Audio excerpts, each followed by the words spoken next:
Well, we have some news, guys, regarding the Philadelphia Eagles. Howie Roseman had some things to say on 94 WIP the other day. We're going to be talking about Jay Fowler's comments, maybe some inside information on how the Eagles are going to use Cooper Dejean at the start of training camp.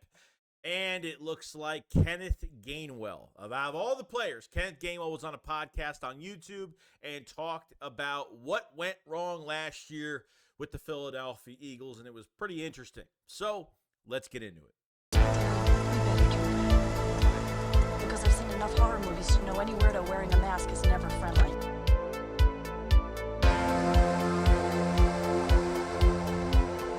Yo, what's going on, guys? I hope everyone's having a fantastic day today. So I'm going to go over some news for the Philadelphia Eagles, a few things to go over here.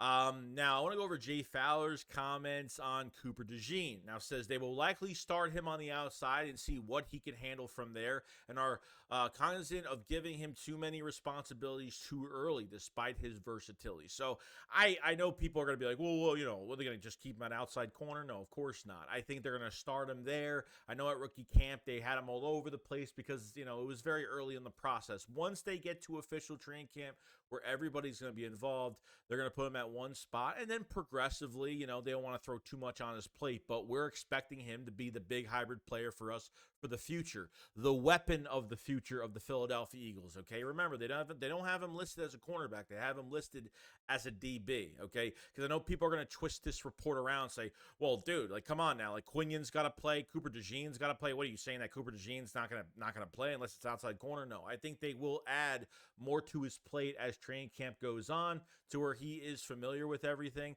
And yes, like, I think he will be the safety for the Philadelphia Eagles. And if not, they might move some other guys around. They could be moving Chauncey around. They could be doing some different things. So Fangio has a lot of hybrid players on top of Sidney Brown that should be coming back on the regular season. So a lot of guys that can move around. Cooper Dejean is probably the top prospect here that could play multiple positions at a high level, not just stick to multiple positions and kind of be mediocre at it. Yes, you know, coming out of college as an outside corner and can do a lot of things. Got to remember, guys, like, Cooper Dejean in high school played quarterback, DB, safety. He's been almost anywhere, even going into college, from a safety to a corner, and then really playing corner all of college. So I feel like this is going to be a slow transition, and not as slow as everyone expects it to be, because there's a lot more corners on this roster right now. You want to find out what you have this year. You want to find out what you have next year, especially when Bradbury and Slay, you know, shouldn't be on. You know, Bradbury hopefully is going to be gone soon, but Slay is not going to be here after this year. So, you know, I think there's going to be a lot of learning opportunity here with a lot of these players, and Cooper Dejean is definitely one of those players that, you know, it will be, you know, I don't think it's going to be much of a transition from corner to safety. A couple of differences, but nothing that's not as different. I think that'll be very easy for him to transition to that safety spot if that's the case, but not really worried about this at all. You know, let him work one position for a little bit, and then kind of, you know, move him around the field a little, and then hopefully when he gets to joint practices and these preseason games and hearing the reports that he is making plays on the back end, because, you know, this is going to be ball hawk central with Chauncey Gardner-Johnson, Cooper Dejean, and, you know, in the back end. And not even just that, during the season, God forbid you have injuries, you can always maneuver and move guys around your defense, okay?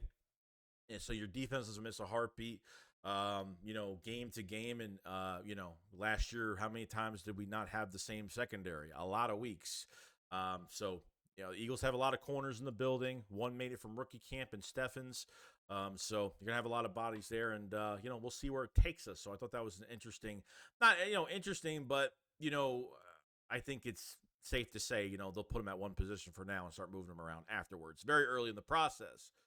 Now, Howie Roseman was on 94 WIP, you know, just an interview, obviously talking about some players. So he talked about, obviously, the big third-round pick in Jalix Hunt, you know, calling him Big Pimpin'. How does he feel about that? He's like, I mean, I feel like that's how I roll, but I can't tell you. It's kind of caught on. So, you know, I guess, you know, everyone was kind of thinking Howie Roseman was mad he called him Big Pimpin' on the phone. I don't think he really cared at all. But went on to say about Jalix Hunt, saying he has rare traits in his body. He has length, explosiveness, twitch, and he's raw. When you see him moving around, when you see him bending, when you see his ability to, you know, to close on QBs, this guy has unique traits. And yeah, you have what you get with Jalen Hunt is you're getting a guy that's 6'4", 252 pounds. A guy that has a really quick first step on the edge. Did really good at his Senior Bowl, and from a safety transition to defensive end, not really playing defensive end for a long time with 6 sacks last year for Houston Christian. This is a hand-picked Fangio pick, so Vic Fangio has a plan for Jalen Hunt, and obviously fits the mold, fits this 3-4 scheme very well, and can't wait to see what Jalen Hunt brings to the table. So I thought that news was pretty amazing. And then some other news on Jeremiah Trotter Jr. So Howie Roseman says Jeremiah Trotter Jr. reminds him a bit of T.J. Edwards, who has an unbelievable feel for the ball. As much as we talk about T.J. Edwards, letting linebackers just not paying linebackers and letting him just walk out of Philadelphia. I thought T.J. Edwards was one of the biggest mistakes they actually made to the Chicago Bears, unfortunately, and played really well last year. Jeremiah Trotter Jr. has a great work ethic. He has a lot of competition ahead of him. A lot of one-year deals, because really it's just Nakobe Dean and his T.J. Edwards on multiple years for the Philadelphia Eagles. And I think all of us, and I can probably say 100% of us, are really rooting for Jeremiah Trotter Jr. as of right now. And I think Howie feels really good about it. I think part of this pick was not only the legacy of with his father, obviously, but I think they really do like him as a player. And this was a guy that they wanted, even as one of the Red Star players of the draft. Because it's going to be interesting to see what Nakobe Dean is going to do, his availability. And if they think that T.J. Edwards is if they think that Jeremiah Trotter Jr. is like a T.J. Edwards-esque type player, that's fantastic. So hope to see the best out of him come training camp. And, we'll see. The linebacker position is going to be one of the most exciting positions to see what we have in general. So I thought those were pretty good information coming from Howie Roseman. Obviously, a few things talked about there. Now we're going to go to the schedule release. It looks like next Wednesday, I think that is the 15th, okay? The schedule will release, but come this weekend till before next Wednesday, it's all going to get leaked day by day by day. All we know right now is the Eagles. We know the home, the away teams, and we know that we have a Brazil game against the Green Bay Packers week 1, which is actually a home game as of right now, which a lot of Eagle fans are pissed off about it. On Friday night, the second game of the week, we will be playing under the lights on Friday night, which is great. Everybody can, not go to work and the next day, and everyone can stay up late and watch the football game, which is awesome. But as a home opener, it is what it is. So look out for next Wednesday, and starting this weekend, rumors, and you're gonna see that it's gonna slowly come out as the days go on. So can't wait to see that, and then everybody can get their tickets for these games. Now, lastly, Kenneth Gainwell. Now, this was just out of nowhere. A few people tagged me in this. He was on Javian Elliott's podcast on YouTube, talked about last year. I understand, why the hell are we talking about last year? But when I hear this from specific players, I like to reminisce in the past a little bit. Kenneth Gainwell, last year of his contract this year. Why he would talk about this, I don't know if this is anything crazy to say, but this is what he has to say. He said, Kenneth Gainwell and the Eagles collapsed last year. He says, I think it was a connection piece. Teams like KC are well connected, upstairs and downstairs, front office and locker room, where you have a connection. Everything just clicks, but when you got guys that aren't talking to each other, you never know what's going on, and that's not good, okay? That's why I was honestly thinking Sirianni would have been fired this year. The way he handled this team and the way they gave him too much control over who he was hiring as the coordinators last year, okay? You already had, really the first clue, okay, that we found out last year that everything was kind of falling apart, or everything wasn't going to stability within, your front office to your coaches, getting your players prepared. Was this offense was garnered around Nick's game plan? It was garnered around Nick's game plan.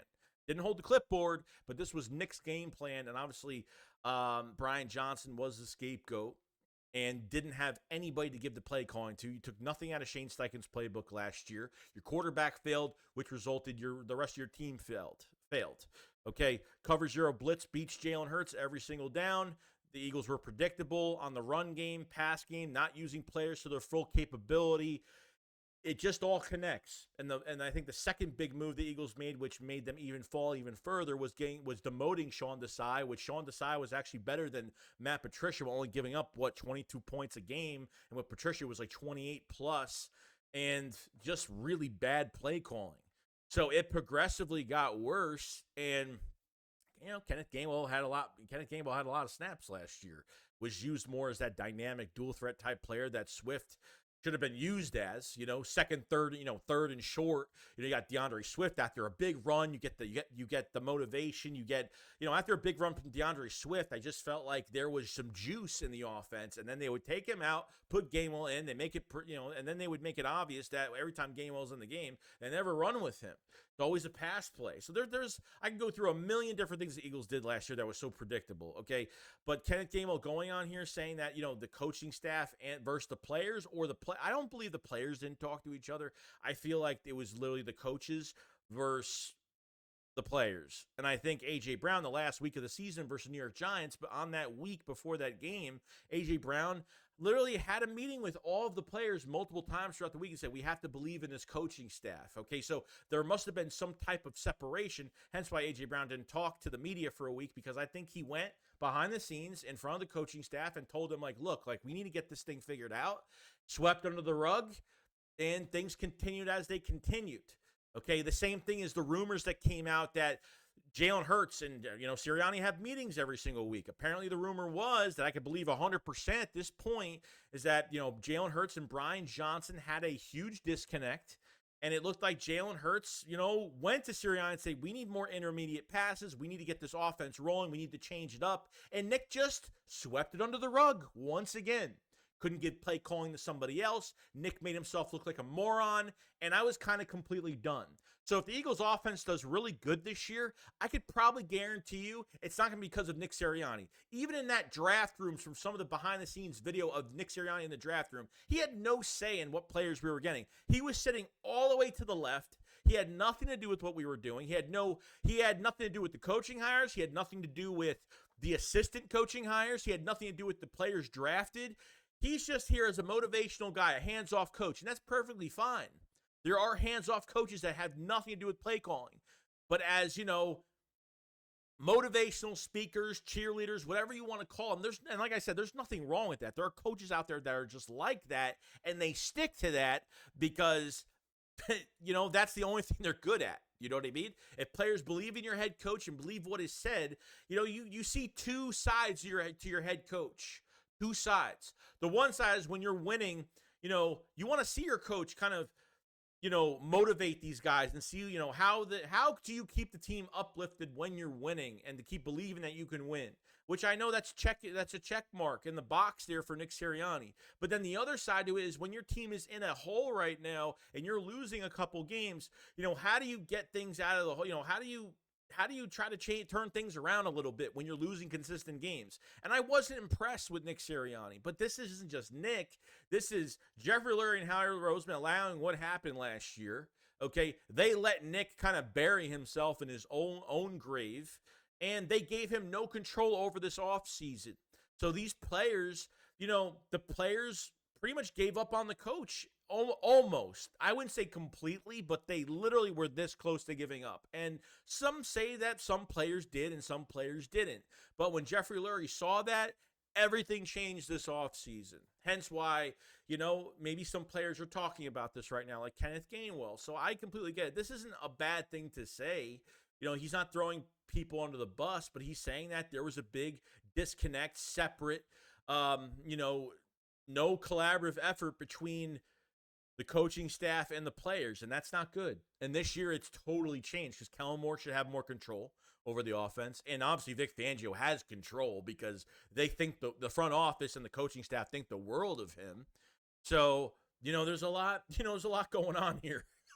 So you always got to reminisce on some of the past things of why last year. I mean, of course you got to talk about it. I mean, 10-1 and you fall apart like that. I mean, it's unheard of, man. It's one of the most remembering seasons that you just want to forget. Okay? And that's all I got to say about that. So Kenneth Gainwell said some words on that, and wasn't great. But other than that, guys, that's pretty much it. if you guys haven't subscribed to the channel, please subscribe to the channel. If you guys haven't liked the video, please like the video. We'll have more content coming out in the coming days. If you guys haven't checked out the new merch for the Philly Shakedown podcast, definitely check out the new merch in the description below and look at some of the stuff we have here with some t-shirts, and we'll have some new releases this coming week, and all that great stuff. So you guys haven't seen any of that, definitely go check it out. But other than that, guys, that's pretty much it. Let me know what you guys think about Kenneth Gainwell's comments, and what do you guys think of, obviously, Jay Fowler's comments on Cooper Dejean and starting him at outside corner, and then kind of slowly, don't want to put too much on his plate, but slowly transitioning him to other positions, and some of the answers that Howie Roseman gave on 94 WIP. So other than that, guys, pretty much it. I will see you guys on the next one. Shakes, what up, follow side. Peace out, guys, and peace.